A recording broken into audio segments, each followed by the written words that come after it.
I don't know if you've heard or not, but there is a very fascinating island out there.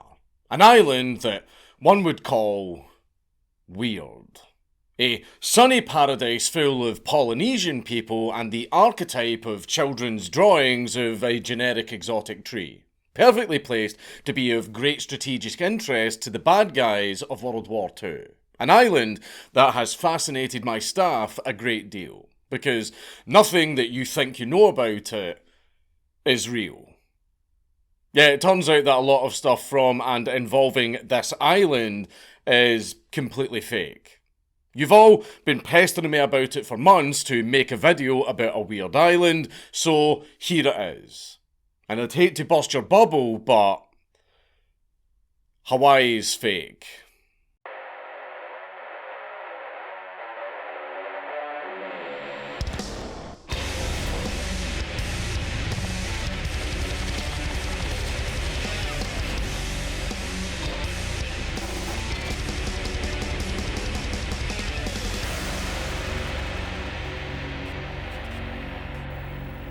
Please leave a like and a comment on this video because it really helps me in the algorithm. Oh, it's you! God, have you seen him anywhere? I miss him so much. He's the most important man in my life and I don't know where he is. Yeah, you do know him. He's the gold standard in flavoured air devices, after all. That's right, it's none other than Fume. What's that? You haven't heard of them? Well, let me rectify that. Fume is the premier in flavoured air that has but one objective, to help you rid yourself of that one bad habit that won't go away. With its masterfully crafted and chic wooden frame, Fume is nothing short of a sweet and tender tongue tickler when you feel its rock hard wood glide across your lips. And with no electronics or yucky chemicals, you needn't worry about anything getting between you and a good time. It even has inbuilt fidget capabilities, so you can crank and squeeze it as much as he wants. But hey, it ain't only about the foreplay. Because with Fume, you can get a wide and expertly curated catalogue of flavour cores to explore, from crisp mint, cinnamon hearts, and orange vanilla, to my one true love, black licorice. I can say with certainty that there is definitely a flavour for you. It's just that they're all too good and I had a moment of weakness. Please come back, I'll stay loyal. So grab that old vape and make your lawyer very uncomfortable. Because with Fume, you won't be needing it anymore. So come and join me and 500,000 other fabulous Fume links today and scan the QR code on the screen or go to tryfume.com/Dankula for a free topper with your journey pack. Again, scan the QR code on the screen or go to tryfume.com/Dankula for a free topper with your journey pack.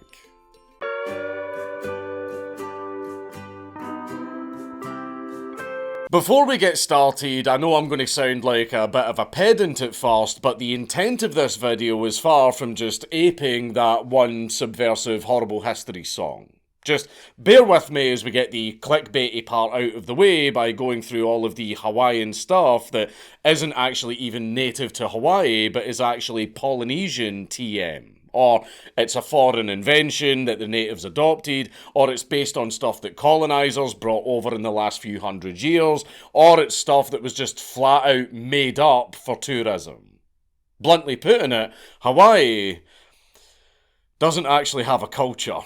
You see, Polynesians are known for having moved around a lot. I know this because my children are 4 and 2 and I've seen Moana 351 times. And they'd have naturally brought a lot of things and customs with them from place to place as they settled new islands, including leis and surfing. Additionally, hula is a Hawaiian version of a form of dance seen all over the Pacific Islands. Fire dancing is Samoan, and tiki is actually a figure from Maori mythology. Californian businesses like Trader Vic's and Don the Beachcomber have a lot to answer for on that last one. And also, only one genus of palm tree, Pritchardia, also known as the Lulu palm, is actually native to Hawaii. And it's not really doing too well because of deforestation and the local pua, or feral pigs, which incidentally also aren't even Hawaiian, keep damaging them and eating their seeds. Being an archipelago, not all of the fake Hawaiian stuff is Polynesian. After Captain James Cook discovered the Sandwich Islands, which came to be known as Hawaii, other visitors left behind their own little doodads that became part of Hawaiian culture. For instance, the ukulele is Portuguese. And their flag, surprise surprise, came from us. When Hawaii became a British protectorate in 1794 and a deal struck with King Kamehameha I, the British colours were flown over Hawaii. Then from 1816 onwards, their official flag had the Union Jack in the canton and varying numbers of stripes, depending on which visitors you asked. But after 1843, the stripes were standardised at 8, one for each island. Essentially, Hawaii had never had a flag before. They just saw ours, thought it was neat, and they kept it. This is going to be a running trend with this place. Spam. Considered a very important cultural delicacy in Hawaii, is not fucking Hawaiian. Having been introduced there due to rationing during World War II and hoarded by the locals out of fear that the shipments would stop. The culture of hoarding still exists today, so it's no wonder that spam became a staple because it's fucking everywhere. And speaking of spam and World War II, Japan. Being smack dab in the middle of the Pacific, Hawaii is notable for its very large Japanese population, as large as 40% in the early 20th century, which is more than large enough to make its mark. For instance, the iconic Spam Musubi. I mean, just fucking look at it. And of course, the Hawaiian plate lunch is clearly, that's just a bento box. That's literally just a bento box. Another low-hanging fruit is the fact that the Hawaiian shirt was actually invented by Japanese immigrants, with the term aloha shirt being coined by a tailor named Koichiro Miyamoto. Not actually being made of recut kimonos, but made out of the same fabric, with funky designs printed on them. But that's all fine, because what that horrible history song actually missed is that a series of affectations, however iconic, don't make a culture or a people. Just like how you can't teach someone how to be English by making them read Kipling. And besides, there's nothing wrong with a number of traits and sources from a region all coalescing to the point of ethnogenesis. After all, the British are the result of Brittonic, Pictish, other Celtic, Roman, to a lesser degree, Anglo-Saxon and Norman influences to become the greatest people to ever walk this earth. And Polynesians are pretty cool. I know that tiny women in the New Zealand Parliament have made the haka gay and the bloodline vortex has completely sucked the life out of SmackDown, but that doesn't mean that the All Blacks and Jacob Fatu aren't pretty fucking cool. So, imagine what would come of all of their best traits if they were all brought together into a single cohesive culture. And keep imagining, because that never fucking happened. And I'm actually quite annoyed about that.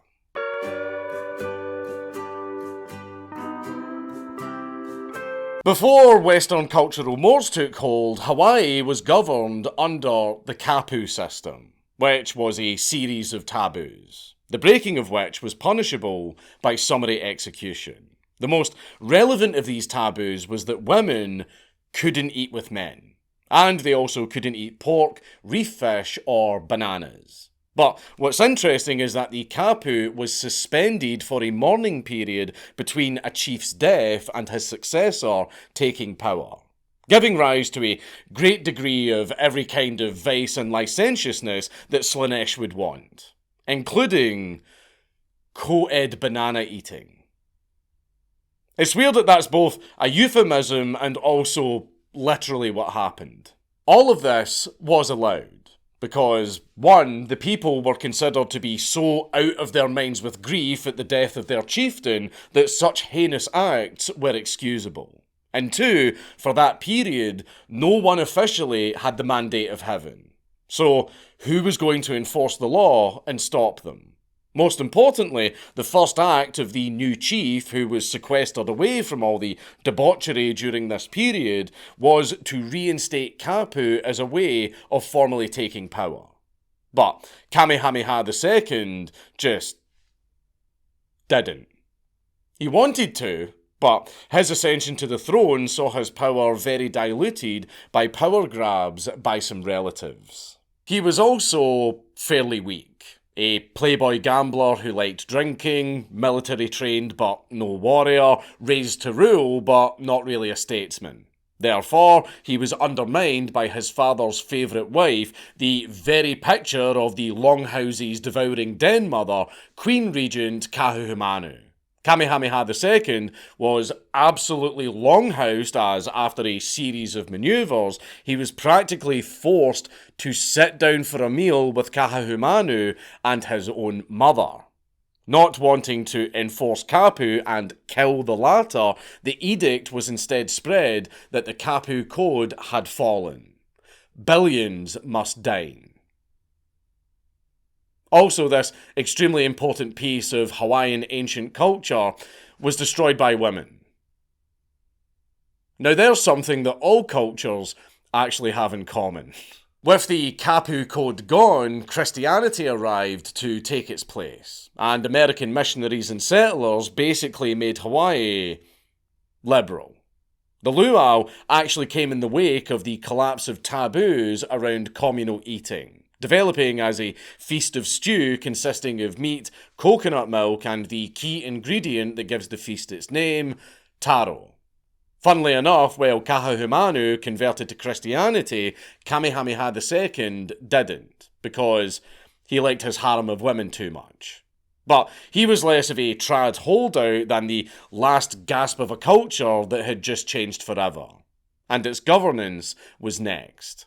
Subsistence farming on communal land gave rise to a capitalistic land market, cash crop economy, and British trading hub as more and more Westerners actually visited Hawaii for pit stops on very long trans-Pacific voyages. The Paulette Affair of 1843 was really the beginning of the end of Hawaiian sovereignty, because while it was happily resolved at the time, it was more than a bit of a sign of what was to come. At the time, Hawaii was courting foreign investment but refused to sell land because it all belonged to the crown in a feudal system. Feeling hard done by, the British consul complained about rights being denied, and Rear Admiral Richard Thomas sent Captain George Paulette to investigate.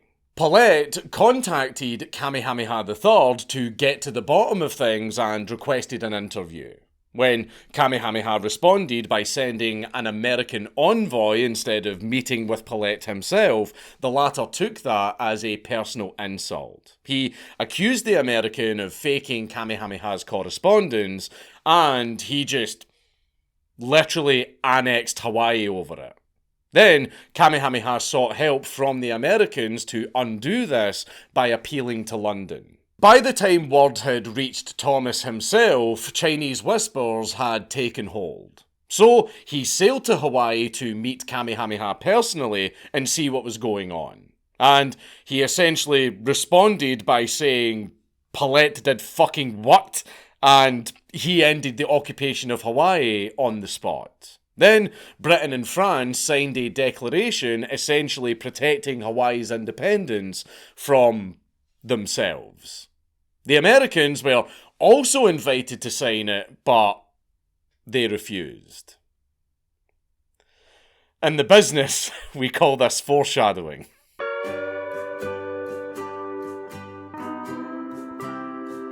Pearl Harbor isn't the only thing that makes Hawaii a very important part of America's relationship with Asians, because for a time Hawaii was also administratively fake, which enabled some very interesting geopolitical manoeuvring. This little tidbit is courtesy of Africa-chan, who is having a little bit of a Wu-Tang phase at the moment. Hawaii was actually once used as a staging ground for funneling Asian agitators into the United States. Sun Yat-sen was looking to raise funds and support for a revolution against the Qing dynasty. And since the Yanks are always down for a good old regime change, they would have loved to have him. However, the Chinese Exclusion Act was in full force because the US labour market was a little bit too much to Elon's liking. Sun Yat-sen would have been deported if he had entered the United States without some proper documentation. Fortunately for Sun, he had been educated in the territory of Hawaii, crucially not the state of Hawaii, in his youth, and he was living on Maui in 1904. So he was retroactively given a Hawaiian birth certificate to get around the Chinese Exclusion Act and grant him legitimate entry to the United States. About a century later, they did the exact same thing for Obama.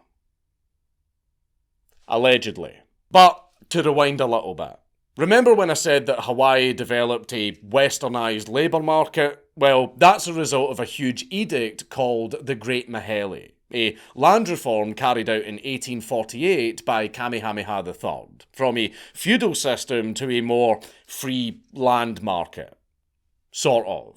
A third of the land would be reserved for the crown, another third for the local chiefs, and the last third for regular Hawaiian people.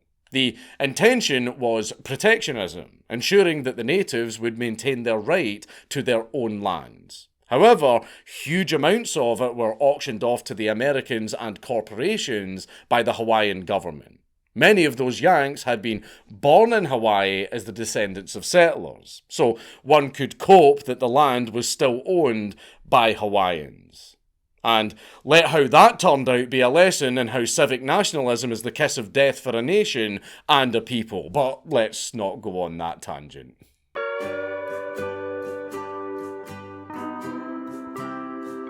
Hawaii was stuck as a de facto American colony long before it was made formal. But the hold that the Yanks had on Hawaii still wasn't enough. A few decades after the Great Mahele, King Kalakua would appoint ethnic allies to his cabinet to keep as strong a hold on what power he had left as he could. The sugar magnates and lawyers all banded together into a secret society called the Community of Safety, or the Hawaiian League. And in 1887, they used the local militia, the Honolulu Rifles, to force the signing of what became known as the Bayonet Constitution. It was named so after the literal gunpoint by which it was signed. With the new constitution in place, suffrage became linked to land ownership, which completed the dispossession of the native Hawaiians because most of the land had been bought up by the Americans. However, their increased power didn't really amount to much when the 1890 McKinley tariffs fucked their bottom line. Basically, the entire island was getting financially fucked over. So, they needed to push for the American annexation of Hawaii to get around these tariffs and economically save themselves. Meanwhile, Kalakua's successor and sister, Liliuokalani, tried to enact her own constitution that would re-enfranchise the natives and wrest power back into the hands of Hawaiians. But 1,000 armed men and 120 American Marines said no. The coup was the last time that anyone actually acknowledged the tribal chief. Now Hawaii was ruled over by an American nightmare. Sanford Dole became the president of the Republic of Hawaii and pushed for its annexation by the United States. There was little meaningful resistance. And once it was in American hands once and for all in 1898, with Dole as the governor, it was go time. Dole's first cousin, once removed, James Dole, founded the Hawaiian Pineapple Company, which was eventually acquired by the Standard Fruit Company, not to be confused with the United Fruit Company, the same company that Banana Republic'd Honduras. You know them today as Dole Foods. James Dole went all in on the Hawaiian TM branding to make his pineapples and other fruit products appear as exotic as possible by really leaning into the exaggerated picture of Hawaii as a laid-back paradise teeming with beautiful scenery and sexy hula girls. This created the popular association of pineapples as being Hawaiian. Pineapples are from South America. They're not Hawaiian. Also, ham and pineapple pizza, being called Hawaiian pizza, was actually invented by a Greek man in Canada. Hawaiian pizza isn't even Hawaiian. The corporations pulled the country out from under its own people and left the entire population stuck on the dole because American foreign policy has always been hell-bent on forcing unwanted fruits onto other countries. And after taking Hawaii's land, they were now coming for its very culture. The scenery that they advertised isn't even fucking real, by the way. Waikiki Beach is made out of sand imported from California just a century ago. In fact, it's so fake that about a foot of it erodes every single year and they have to keep topping it up. Even Hawaii's fucking beaches aren't real.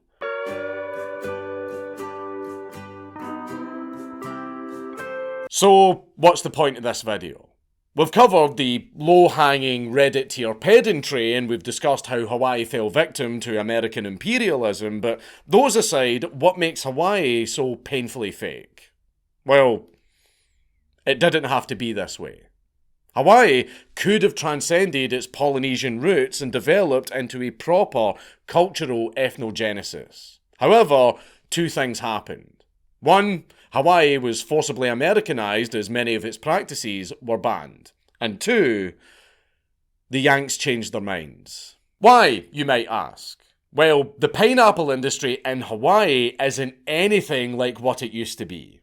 Despite pineapples being considered as Hawaiian, Hawaii produces only about 0.1% of the world's pineapples. And to take its place, commercial flights began to take off after World War II. Therefore, Hawaii is still under the same sort of regime. But the whip hand changed from the pineapple plutocracy to totalitarian tourism. What was left of Hawaiian culture after its liquidation was brought to the US mainland and sent back as a commercialised bastardisation by tourists who showed up and asked, where are the tiki bars? Where are all the sexy brown girls on the pineapple tins? You know, like, the dregs of Hawaiian culture were brought back to the fore, but tailored to American expectations and made a little bit more family friendly. Not wanting a topless mascot, coconut bras were added to the hula costume. They're not cultural to Hawaii at all. They were just stuck in there by advertisers to make Hawaii a little bit more commercially palatable.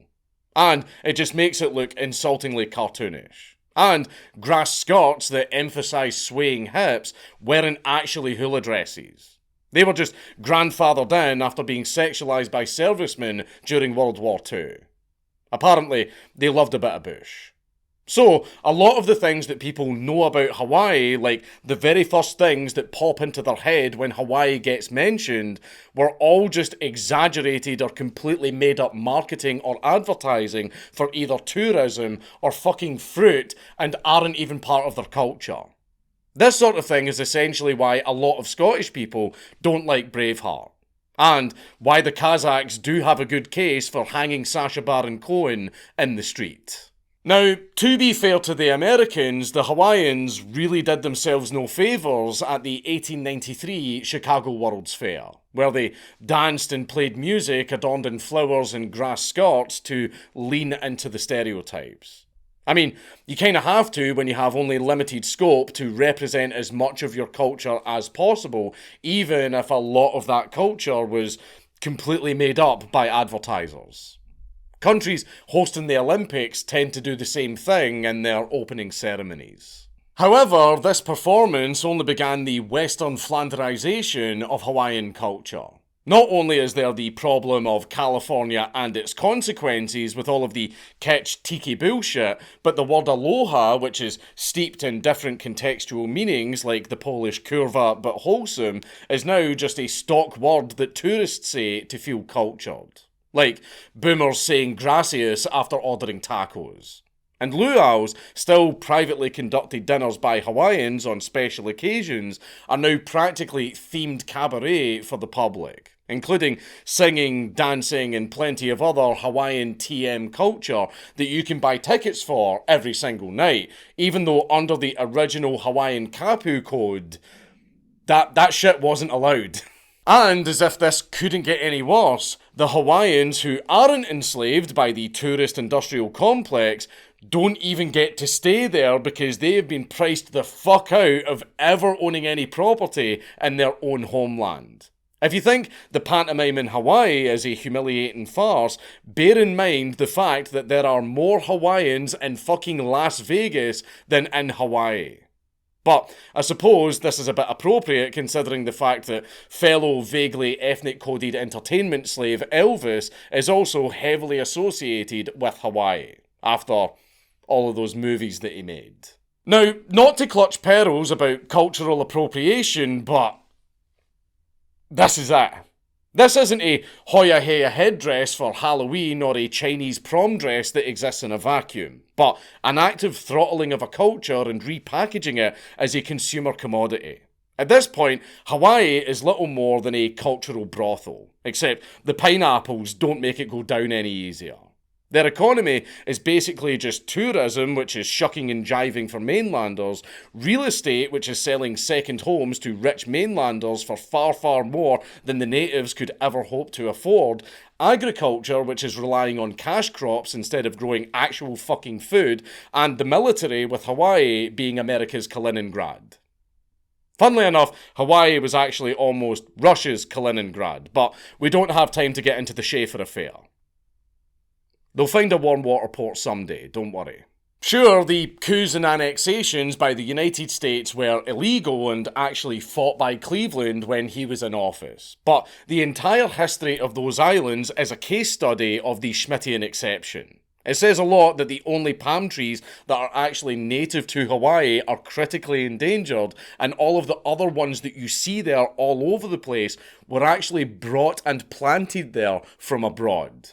And there's sadly nothing that the Hawaiians can do about it other than fester in endless torrents of bitter cope. A lot of native Hawaiians are very, very racist and hostile to tourists. And I really don't blame them. It's no wonder that they hate the Haoles or non-Hawaiians. Of course, like with any hot-button topic, there's an SNL skit making fun of this very phenomenon. It proved controversial because Westerners thought it was culturally insensitive. But the Hawaiians didn't care about that. They got annoyed because it said the quiet part out loud. Oh, also, The Rock is yet another thing that isn't Hawaiian. He's Samoan when he feels like ruining wrestling, and black when he feels like ruining movies. Another kind of cope is a series of initiatives for companies, especially in the service industry, to provide their staff with training and opportunities to study native and local customs and culture in order to disentangle distinctly Hawaiian traditions from the Polynesian TM ones, and do all of them authentically. Unfortunately, I don't see what good that would actually even do. With all the will in the world, the Haoles simply do not give a shit. And it doesn't make their holiday any less of a pantomime in the same way that the diversity disclaimer doesn't make Assassin's Creed real history. No one wants to be lectured at while they're on holiday. So shut the fuck up, put the pina colada in the glass, and dance for me, bitch. To wrap up with a hot take, I honestly think that losing to American cultural hegemony is a lot worse than being conquered by force. The old Anglo-imperial model of you can keep your culture and customs, but you will grow the cash crop and sell it to us is one thing, but having your culture and your people turned into a fake and gay Disney-fied product is a garish plaything for what a friend of mine calls a fat, lazy, feminine, dysgenic mass of mulatto people is something else entirely. At least the redcoats generally left you alone and built you cool stuff as long as you kept the goods coming. Despite hurting in the short term, tariffs and the like are actually good for Europe. Well, they are just the result of an incoherent shit fit by sloppulous Yanks who want everything made in America except for their own people, wholeheartedly support any policy that gets the United States the fuck away from us. Look guys, I love you all very much, but no. We should take what they did to Hawaii as a warning and rearm and relearn how to fend for ourselves, because what happened to their culture is essentially happening right now as we're bombarded with America's spiritually corrosive global homo slop, and we mustn't stand for it. Second, to what our own government is doing to us right now, fucking cry harder bitch, there is no greater humiliation than being a vassal of the American empire. I say this because Scottish culture is going down the exact same path as Hawaii. We spent millions adding the Gaelic language to our street signs because, we're so cool and culturally different from the rest of these islands, when literally no one outside of the Hebrides speaks the fucking language because we don't even teach it in our schools. Ask any native Scot who their clan chieftain is and they will have no fucking idea. Ask any native Scot about the Jacobite rebellions and they'll think you're talking about crackers. Put any random tartan in front of any random Scot and ask them what clan it's from and they will have no fucking clue. Any native Scot will tell you that we should protect our culture and our people, and in the very same breath, deep throat the EU and talk about how we need unlimited million billion immigrants for reasons they can't and won't explain. They've just been conditioned to regurgitate that because all their friends do, and they want to fit in by doing a thing that will create a society where they won't fit in. And if you're bored of all of that, you can go up to the main street of any city where you will be assailed with all of the tartan tat shops selling you as many tweed hats, fridge magnets, t-shirts with some quote from Still Game on them, kilts with tartans that you aren't allowed to fucking wear because no, I don't give a shit what Google told you, you aren't in that clan. Why not grab yourself a keychain with your clan symbol on it and buy it from the Indian man who will be behind the counter of a shop like this? You can buy it while listening to some bagpiping busker playing nearby, yet there isn't a single native Scot nearby that can tell you the name of the fucking song he's playing. And despite the average Scot not knowing a single thing about his own culture, that doesn't stop us creating such an over-the-top caricature of it for the plane loads of styrofoam Scots that come over here from America to tell us, my great-great-great-great-grandfather was a MacDonald. I'm practically like a lord here or something. I saw Braveheart 47 times, while their fat arses are blocking the paths of all of the hikes because they're 3 footsteps away from heart failure. The saddest thing about every single bit of that, though, is that the average American with Scottish ancestry knows more about Scottish history than your average Scot. The commodifying, exaggerating, or outright fabrication of Hawaii's culture is tragic. And the exact same thing is happening here. It's no longer about a people, it's about making money from fat tourists. It's Count Dankula on YouTube. Everybody just subscribe.